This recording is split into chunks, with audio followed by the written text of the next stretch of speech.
In this TaxSlayer Pro presentation, we'll go over the Section 199A Qualified Business Income Deduction Overview for 2018 tax returns. This presentation may be a bit lengthy, but what we're going to do in this presentation is get down in the weeds a little bit with this Qualified Business Income Deduction. This presentation is meant as general information for the viewers and is not to be considered tax or legal advice. C corporations used to have graduated tax rates like individuals, but the Tax Cut and Jobs Act flattened everything out for C corps, and they're taxed at 21%. Congress decided to give a similar benefit for pass-through entities in order to prevent a flight to C corporations. Pass-throughs, on the other hand, considering the individual rates, would still top out at 37% on the federal level. The legislature anticipated that if you had such a wide gulf between C corps and individuals, that many people would go to C corps and the government would lose out on tax revenue. So in order to preserve parity, what Congress said was to implement a 20% deduction for pass-through entities. Now, pass-through entities are used for a variety of purposes, not just businesses. They can be used as investment vehicles or asset protection. So, pass-throughs have a wide variety of uses. C corps are generally considered to be an activity for profit, and C corps have personal holding company rules and accumulated earnings rules to prevent assets from being stuffed in there that are not really designed to be used in a trade or business. So, C corps are overwhelmingly used for trade or business purposes. The federal government feels that pass-through entities are not always used for trade or business purposes, so what they did was to implement a deduction that targeted pass-through businesses and not just pass-through entities that engaged in non-business activities. What does all this mean? For instance, if you have a pass-through entity that's just holding securities for investment, this is clearly not a trade or business, and the government didn't want to give a deduction for that type of activity. But since the guardrails to ensure that pass-through activities are not already put forth in the law, Section 199A sets forth a statutory method to try and isolate only the business items of pass-through entities and then take the net income from that and provide a deduction for it. And this deduction is called the Qualified Business Income Deduction, or QBI deduction. That's the acronym the federal government decided to use to describe the deduction for these pass-through businesses. In general, Section 199A provides a deduction for 20% of qualified business income, or QBI, for each trade or business carried on by the taxpayer. The word each is emphasized here because we want to pay special attention to that concept. The QBI deduction is done in compartments for each trade or business that a taxpayer runs through a pass-through entity. The trade or business distinction is not done entity by entity. The federal government acknowledges that multiple trades or businesses may be conducted within one entity, or multiple entities may be conducting a single trade or business in concert. Now, the rules on this are not very clear, and this contributes to a lot of frustration when trying to calculate Section 199A items. But that's the way the statute works right now. It's every trade or business, not every entity, and that puts some limits on whether or not a taxpayer's business can be restructured in order to maximize the benefits of the Section 199A deduction. So, to repeat, the first thing we need to know is Section 199A is calculated for each individual trade or business and not each individual entity. The 20% deduction, however, does have several limitations on it. The first one's more of a global limitation. Taxpayers having greater QBI than taxable income will have their deduction limited to 20% of taxable income as opposed to 20% of the qualified business income, or QBI. The Section 199A deduction can't exceed 20% of the difference between the taxpayer's taxable income minus any net capital gain. So taxpayers experiencing significant capital gain events such as sales of securities, business interests, or investment real estate may be ineligible for the Section 199A deduction. So, if you have other ordinary deductions that limit a taxpayer's taxable income and decrease the taxable income amount to an amount below the QBI that may come from a taxpayer's trade or business conducted through a pass-through entity, then the limit to the deduction is taxable income minus net capital gain. The general principle to keep in mind about that is that the government doesn't want a taxpayer taking an outside QBI deduction that would be so large that it would potentially eat up a huge portion of the taxpayer's taxable income.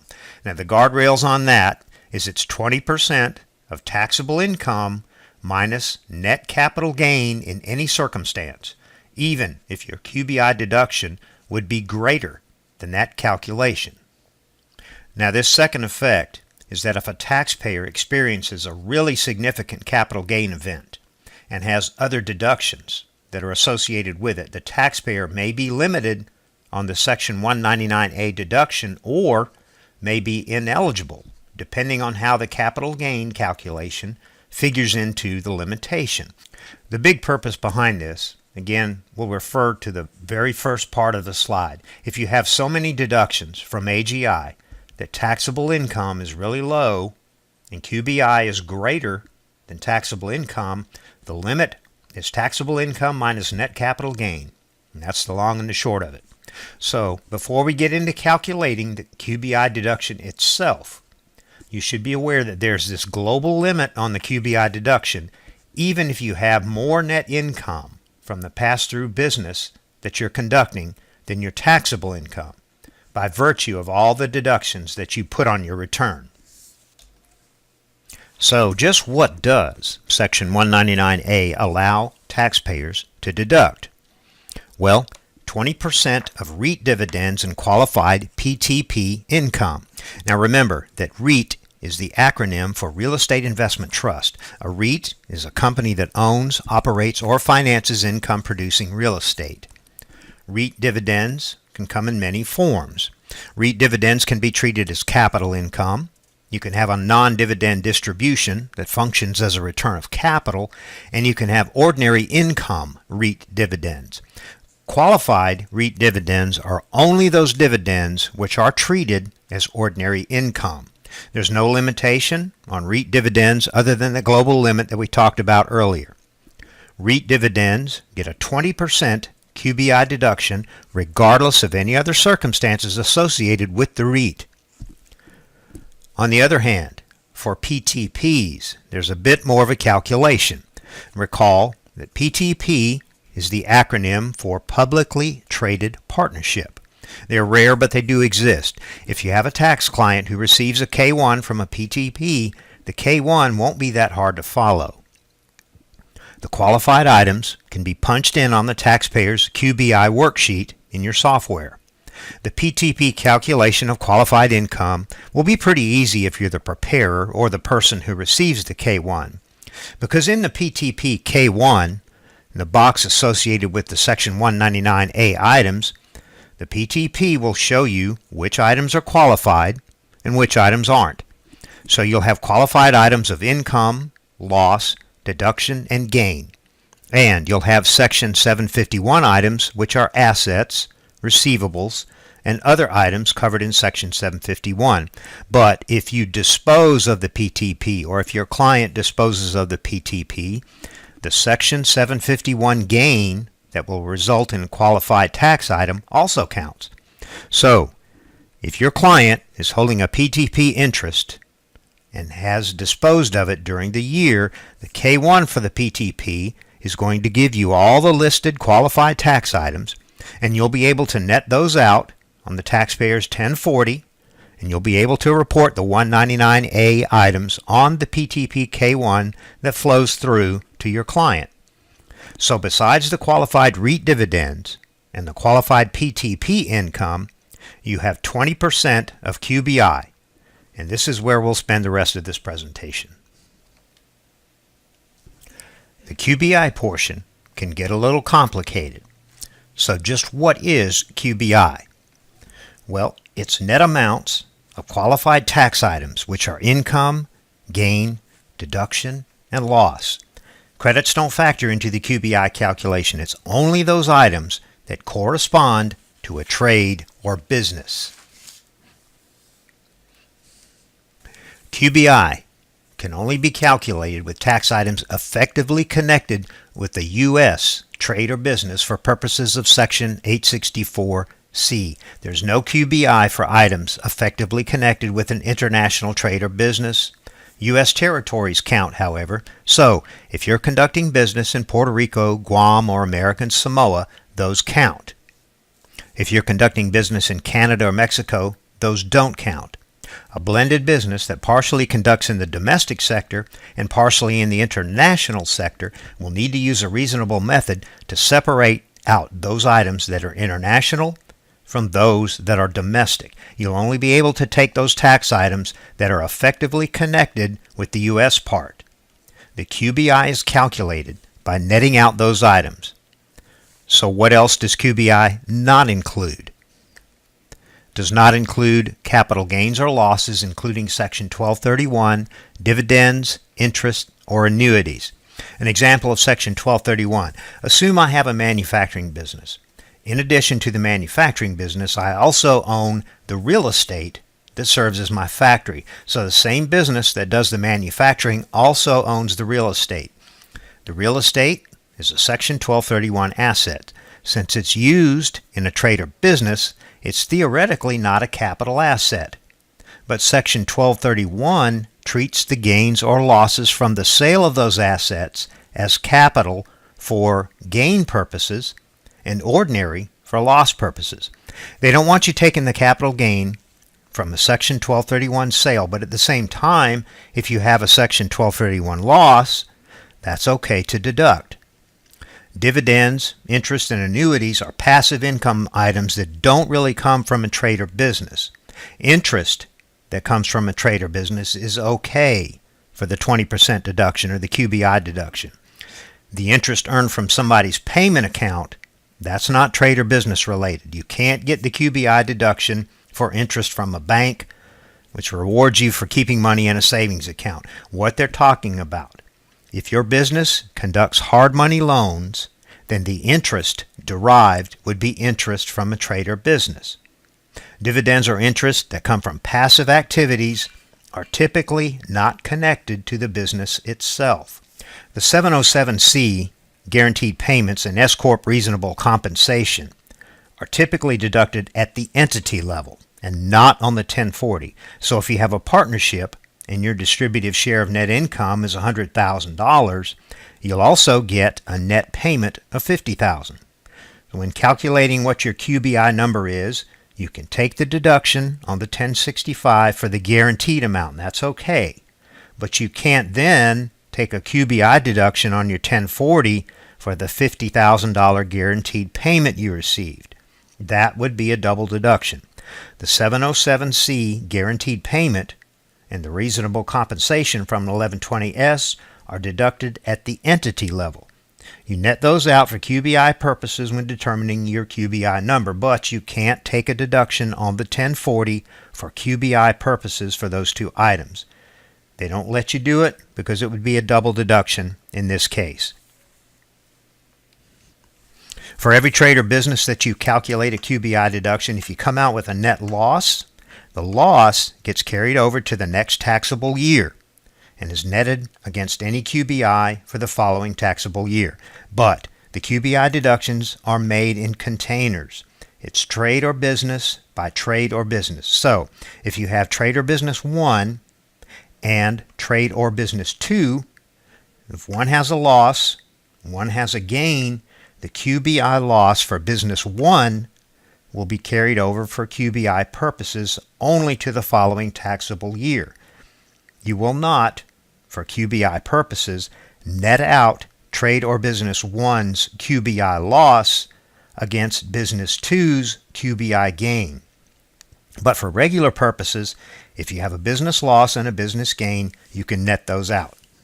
Again, to reiterate, QBI is calculated in containers for every trade or business a taxpayer has, for QBI purposes only. If you have a loss in a trade or business, the QBI loss for that business is preserved and carried over to the following year's QBI. So QBI on a year-by-year basis is a different category than all your other business calculations. That's why on the 1040, you have a worksheet for every trade or business that a taxpayer may conduct, because the government wants you doing this on a trade or business by trade or business basis. Now this next slide we'll use as a roadmap. For every pass-through business that a taxpayer has, what's the QBI deduction going to look like? We'll start out with question 1. What is the taxpayer's taxable income? The key thing to remember here is that these figures are for taxable income, not adjusted gross income or AGI. We've got 3 categories. Category A, below $157,500 for single filers and $315 for married filing joint, a full deduction without limits. But remember, the activity in question must be a trade or business. Now again, just to keep in mind, the slash here is meant to differentiate between single filers and married filing joint. On the left, $157,500 for single filers, and on the right, $315,000 for married filing joint.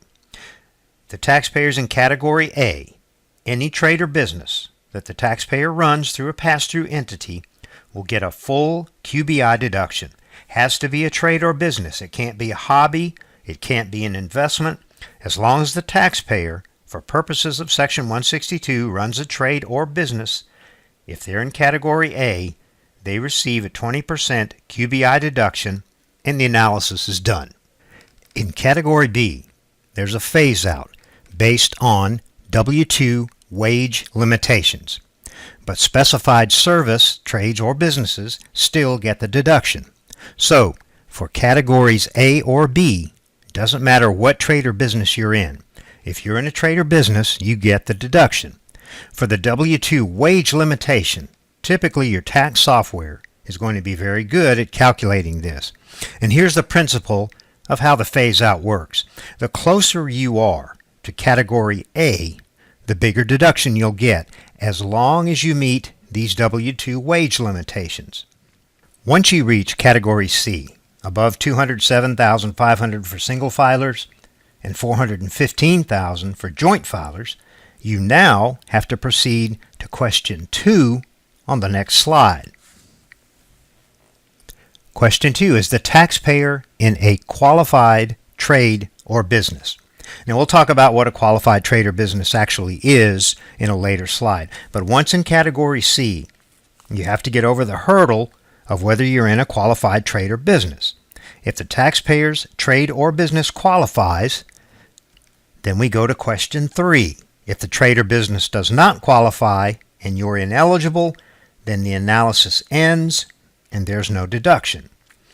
Now, a couple of things to keep in mind. If you have a partnership, Partner 1 is in Category A. Partner 2 is in Category C. If you're in a non-qualified trade or business, Partner 2 in Category C is ineligible for the deduction. Partner 1 in Category A gets the full 20%. Now, if that strikes you as unfair, confusing, you're not alone. The same for S-Corps. If Shareholder 1 is in Category A and Shareholder 2 in Category C, if you're in a non-qualified trade or business, the shareholder in Category A gets a full deduction. The shareholder in Category C gets nothing. It's a pretty harsh outcome, but that's the way the statute works. It's pretty ambiguous for now. But if you're in Category C and you're in a qualified trade or business, you still have to drill down to question 3. We apply the W-2 wage limitations. There's 2 prongs to it. We'll see those in a later slide. But you take the greater of the 2 prongs. Do the calculations separately. Whichever one is greater, you can take that number and compare that W-2 wage number to 20% of total QBI, and the lesser number controls the outcome. For example, the first prong is 50% of W-2 wages. So let's say I have a trade or business that has $200,000 in QBI. 20% of QBI is $40,000. But if I pay $50,000 in W-2 wages in my trade or business, and as the owner I belong in Category C for taxable income, assuming that I'm in a qualified trade or business, I'm limited to 50% of my W-2 wages, which is $25,000. Even though 20% of QBI is $40,000, the W-2 wage limitation caps my deduction at $25,000. But if we put it another way, if W-2 wages are an outside portion of my expenses, and I have $200,000 in QBI, but I have $500,000 in W-2 wages that I had to pay to generate that income, I can't get a QBI deduction on 50% of the wages or $250,000 because it's the lesser of 50% of W-2 wages or 20% of QBI. So, if the W-2 wage limitation would give you more of a deduction, you're limited to 20% of QBI in that case. Now we'll discuss how Section 199A interacts with other different sections of the tax code.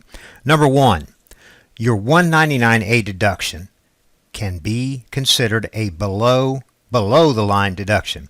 199A does not allow you to reduce your base numbers for calculating self-employment tax or calculating the net investment income tax, which is the 3.8% tax that funds Obamacare.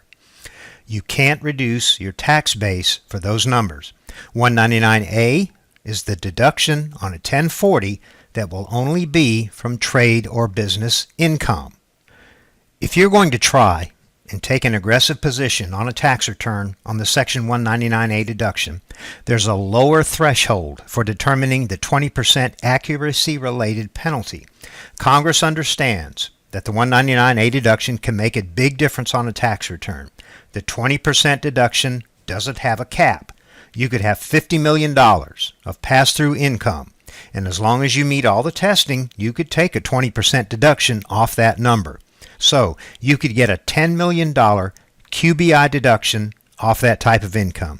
What the government said was, if you want to play fast and loose and get aggressive, the 20% penalty for accuracy kicks in at a lower inaccuracy threshold than normal reporting. So you want to be careful when calculating the 199A deduction on your client's 1040. You can't take NOLs against the QBI deduction, so it will not include any NOL carry forward, but it does take into account losses on the trade or business during the same taxable year.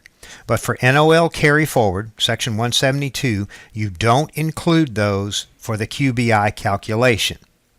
What it does include is the carry forward of Section 461L excess business loss carry forward. Now 461L is a topic unto itself. We're not going to veer too far into that. In a nutshell, you're calculating QBI in a vacuum for that taxable year that you are reporting. Disregarded entities are truly disregarded for Section 199A purposes and nominally do not factor into determining separate trades or businesses. Tax partnerships and Subchapter S corporations are considered relevant pass-through entities, or RPEs, because they give out K-1s, not trusts and not estates.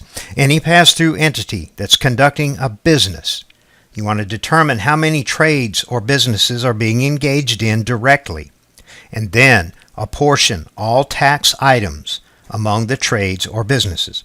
The government says you can have one entity conducting multiple trades or businesses and multiple entities conducting one trade or business. Every relevant pass-through entity has to make this reporting. Disregarded entities don't. Instead, you'll be using the deemed owner's return to report all of this. So, if you have a disregarded entity owned by an individual, you'll report this on the 1040. When you divvy up all the tax items among all the trades or businesses that one entity might be reporting, the government says that any reasonable method might be used. And for subsequent tax years, you must use the same method. So let's look at an example of having a pass-through entity. And you're going to take the position that the pass-through entity conducts multiple trades or businesses. Let's say you have an S-Corp that engages in the business of optometry and selling eyeglasses. And you're going to say that those are two different trades or businesses. What you should do is make sure that any method to deem not only which trades or businesses are different from each other, but which items are being apportioned to which trade or business.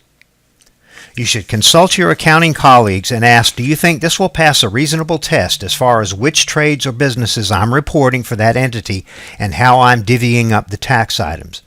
It's probably going to be much easier for you if you decide you're going to separate out the books and records of the pass-through entity itself, or if you're not doing the books and records, you should talk to the entity bookkeeper and say that you have two different trades or businesses, but they're both conducted under the same entity. Maybe what we should do is have books for trade or business 1 and books for trade or business 2. And that way, if we end up getting audited, it's easy for the IRS to come in and say, okay, separate books and records, separate items on each set of books and records. We're going to do the QBI deduction separately for each one.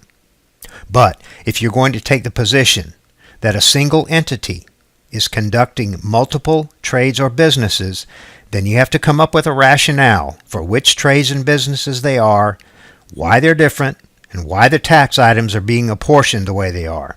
So that's the way the government wants you to do it. Now let's talk about limitations. As we mentioned before, we have three categories. We've discussed A, B, and C, but briefly, if you're in category A, and you're running any trade or business, qualified or non-qualified, as long as you're running a Section 162 trade or business, you get the full 20% QBI deduction. Calculation over. Category B has a phase out. You can take the deduction as long as you meet the W-2 wage limitations. In Category C, we have a two-pronged question. Are you in a qualified trade or business? And do you meet the W-2 wage limitation? In Category C, we see in detail what the W-2 wage limitations are. The W-2 wage limitation has the taxpayer take the greater of 50% of the W-2 wages or 25% of W-2 wages plus 2.5% of UBIA, which is the acronym for Unadjusted Basis immediately after acquisition of all qualified property in the given trade or business.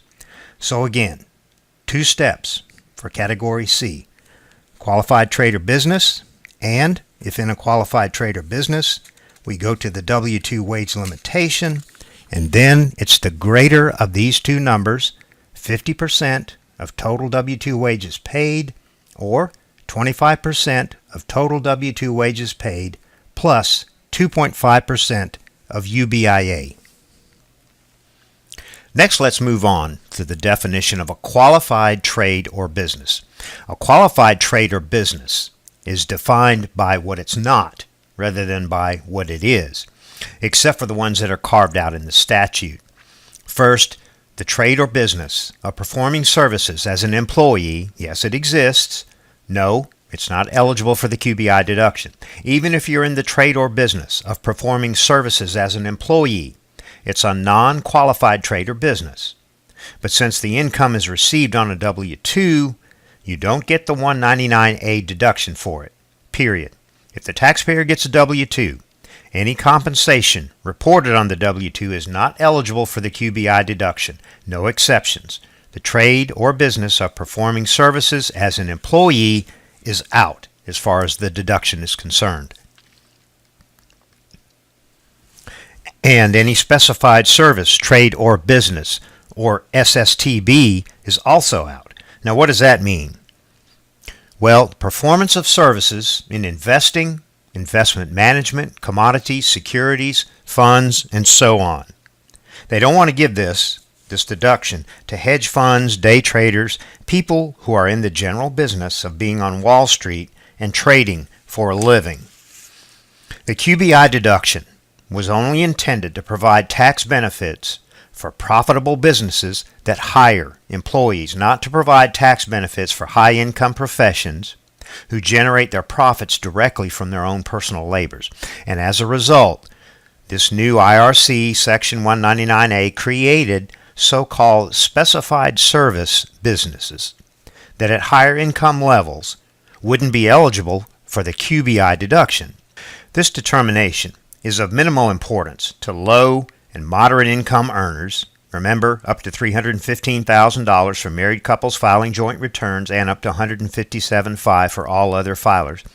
But it's critical to high income earners above those thresholds who might see their qualified business income or QBI deductions related to specified service, trade, or businesses partially or fully phased out as their income exceeds these thresholds.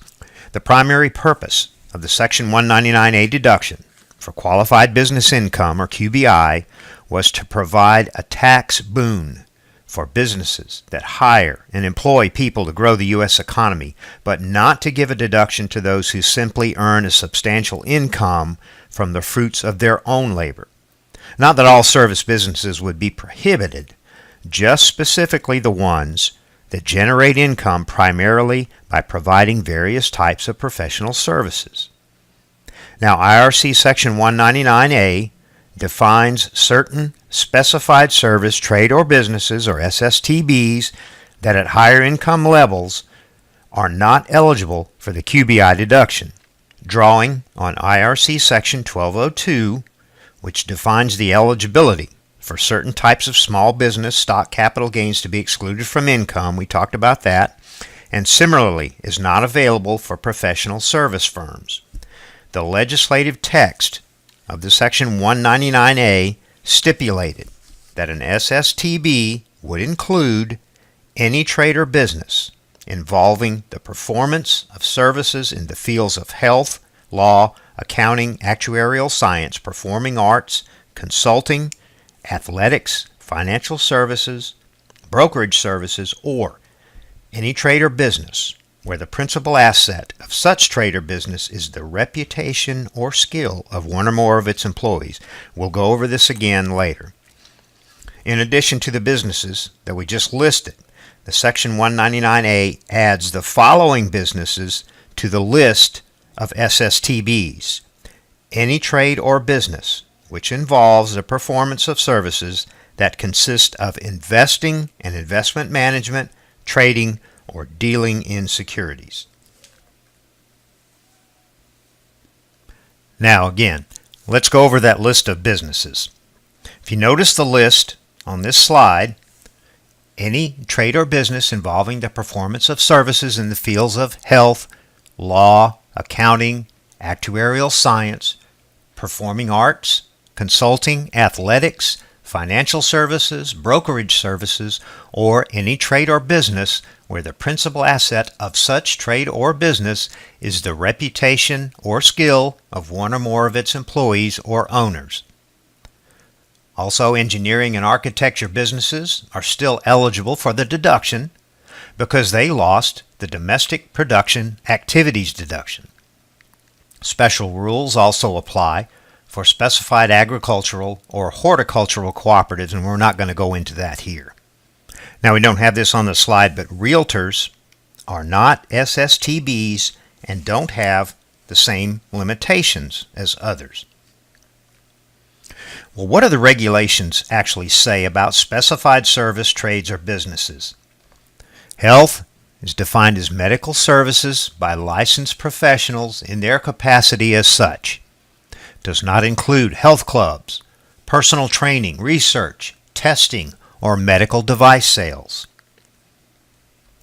Labs and testing are eligible for the deduction. If you're not providing medical services as a licensed medical professional, then you're probably eligible for the deduction. Law does not include anyone providing any ancillary services, printers, so on. As far as accounting, specified service, trade, or business includes all tax preparation, audit, attest, valuation, and forensic services.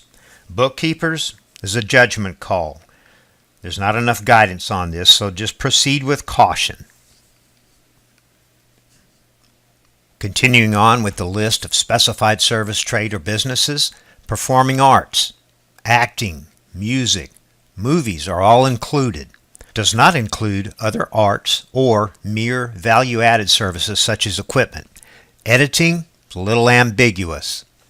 Consulting, this category was meant to be broad.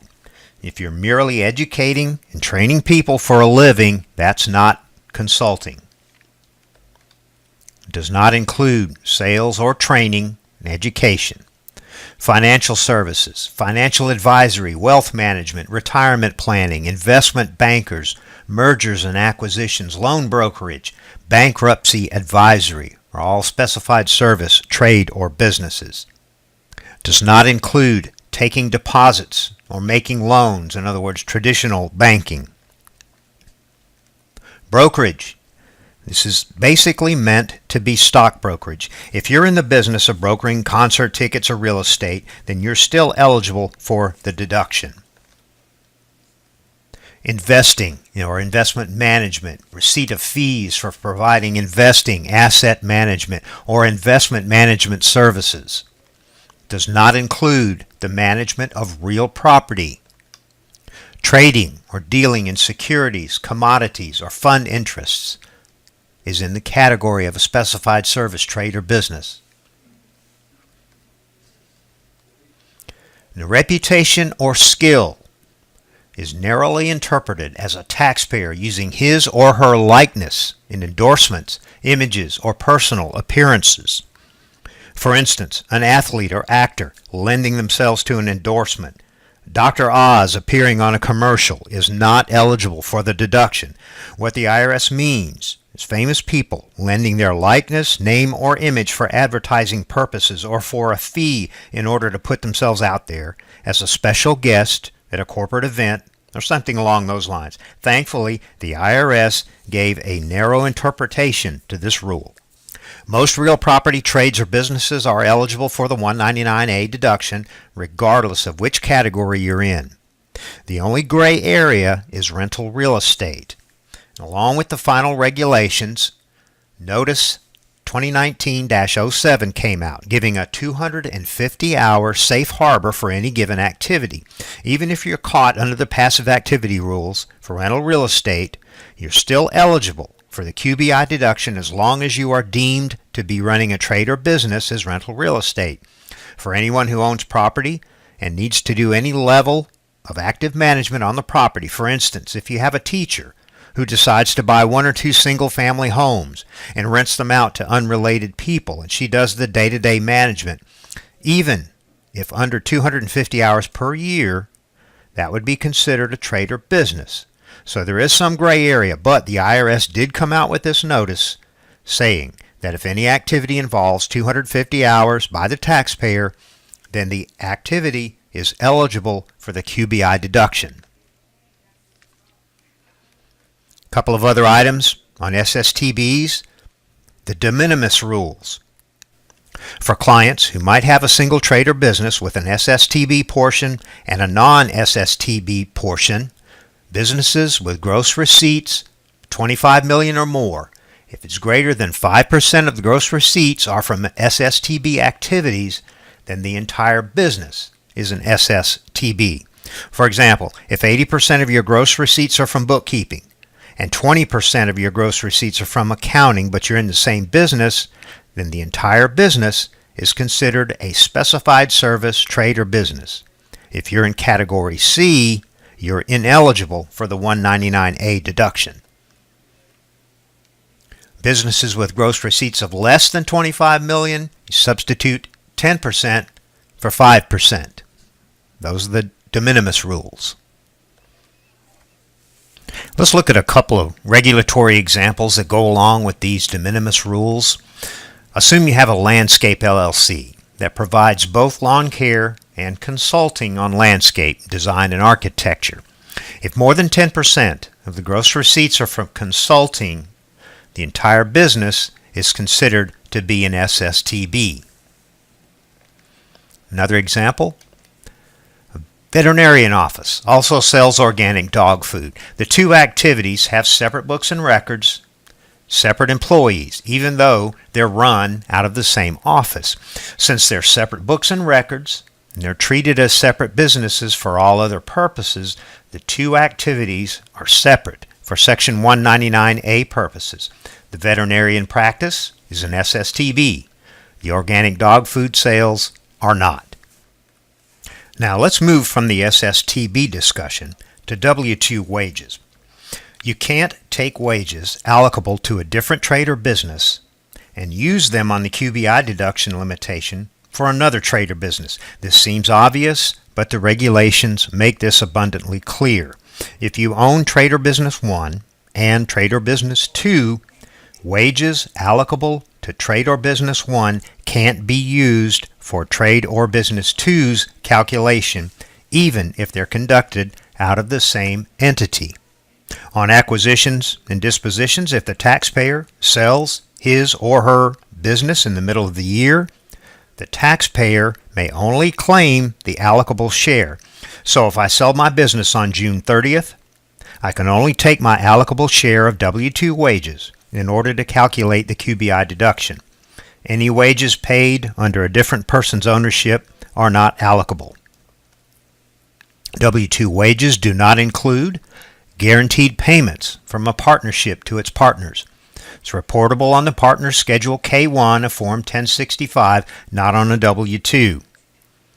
A sole proprietor's draw are not included in W-2 wages. Amounts paid to independent contractors on Form 1099. If you're paid as an independent contractor, your income from independent contracting is okay for the QBI deduction. But if you're a business and you pay out 1099s to independent contractors, that doesn't count toward your W-2 wage limitation because you aren't paying the contractor on a W-2. Amounts paid to statutory employees, see Notice 2018-64. You're not theoretically the employee on paper if you're a statutory employee, but you're an employee for common law purposes. And they came out with this notice, 2018-64, which says statutory employee payments are not eligible for the W-2 wage limitation. If you're on the receiving end of statutory payments, if you are a statutory employee, the trade or business of being an employee is not eligible for the QBI deduction. W-2 wages do include wages paid by an S corporation to its officer employees, even if they're also shareholders. So now what about UBIA? 2.5% of unadjusted basis of property immediately after acquisition. What does all this even mean? Well, first, you're only taking the basis of what is called qualified property. The definition of qualified property is it must be both tangible and depreciable under Section 167.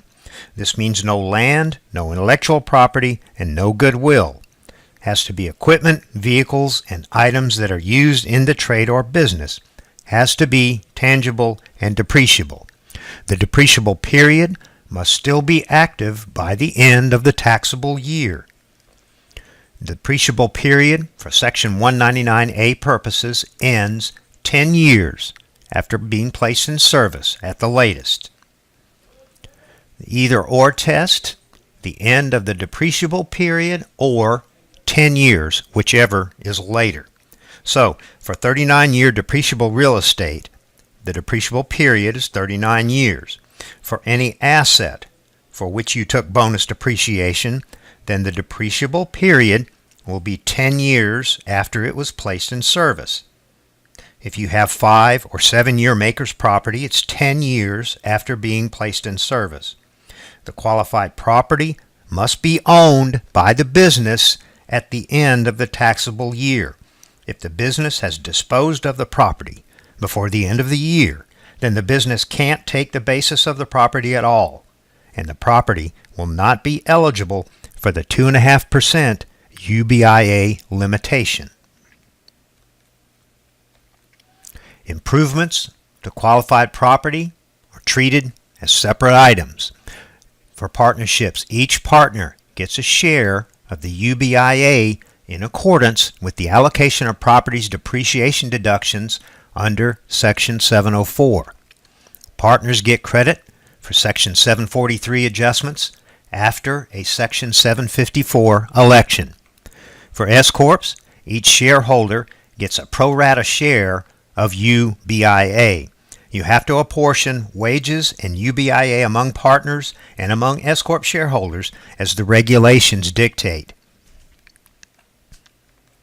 Section 1031 and 1033 exchanges. UBIA is basis on the date that the property was first placed in service, but additions to basis are treated as separate items. In the event the taxpayer receives excess boot, UBIA will be decreased accordingly for the replacement property. For example, if I have a $100 basis in my property and I depreciate it to $50 and I do a 1031 exchange into new property, the carryover basis is $50. Originally, the $50 is what you would use for UBIA purposes. The final regulations said to use the $100 basis for your relinquished property, and that's your calculation for UBIA. The carryover basis and non-recognition transaction, there's a step in the shoes rule. Taxpayers acquiring qualified property in mergers, stock-for-stock acquisitions, stock-for-assets acquisitions, divisive reorganizations, and the like will have the same UBIA in qualified property as the transferor. So if I have a partnership and the UBIA is $100 and we merge the partnership and the partnership terminates, the new partnership receives the old partnership's assets. It's a step in the shoes rule, and it's a $100 UBIA for the new partnership. Section 1014 adjustment restarts the UBIA for decedent's heirs. Regardless of UBIA of the decedent, the recipient of the property will receive a basis adjustment under Section 1014 and use the new basis as UBIA. So what's a trade or business? For Section 199A purposes, what would make you ineligible for the deduction? It's defined by reference to Section 162. It has to be regular, continuous, and substantial. There's tons of case law about what each of these terms actually means. It can't be a hobby. See Section 183 and the corresponding regulations. You must have separate books and records for the activity.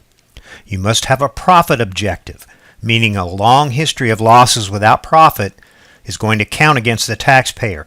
The course of conduct should materially change after a significant time frame without profit.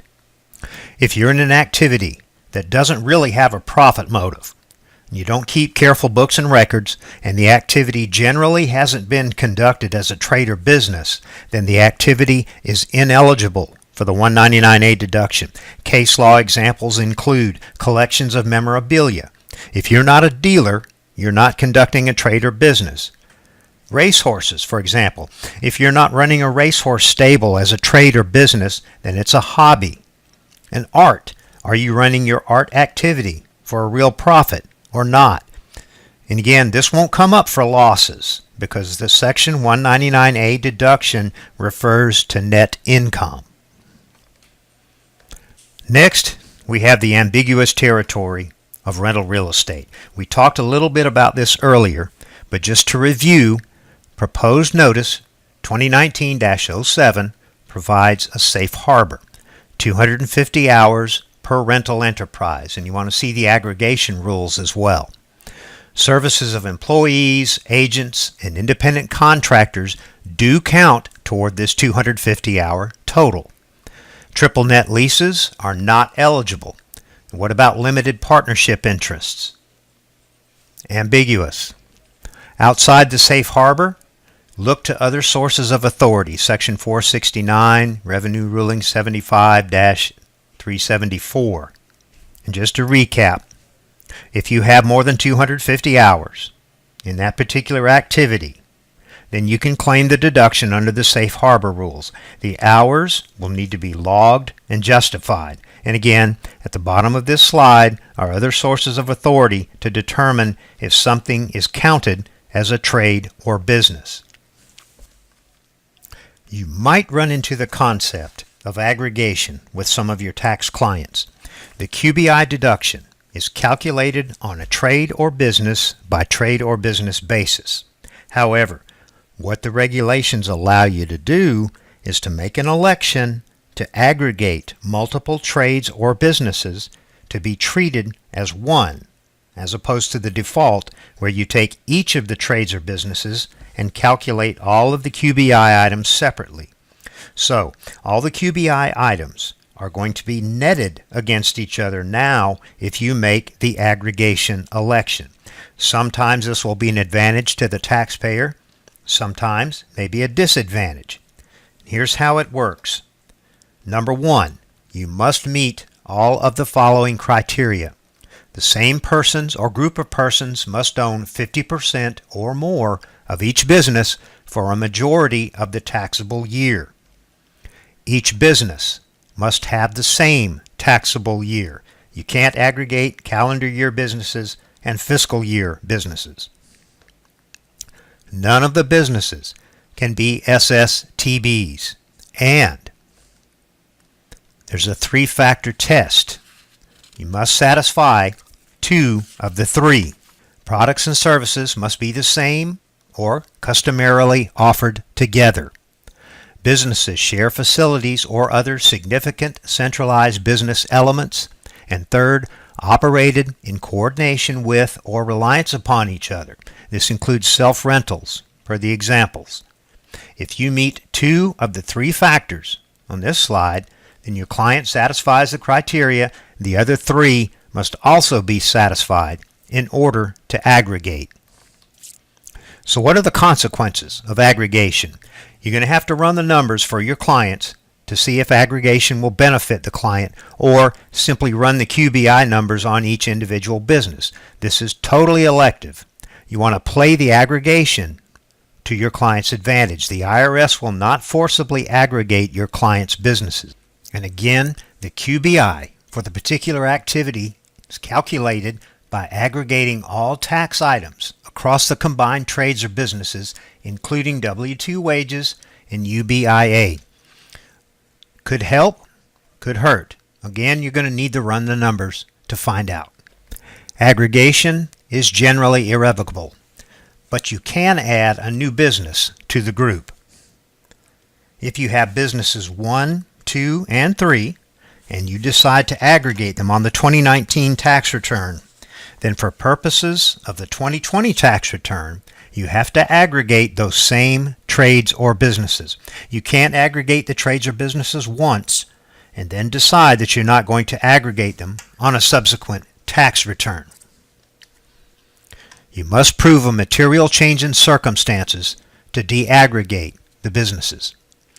Aggregating taxpayer must disclose on a statement attached to the tax return that he or she is taking this election. Failure to disclose will result in the IRS deaggregating the businesses. For the disclosure statement, you need to indicate which trades or businesses you're aggregating, what are the tax IDs for the entities, who are the owners, what are the tax items of each of these businesses that you're aggregating together. You want to look in the regulations for a complete description of the statement and also for examples of aggregations.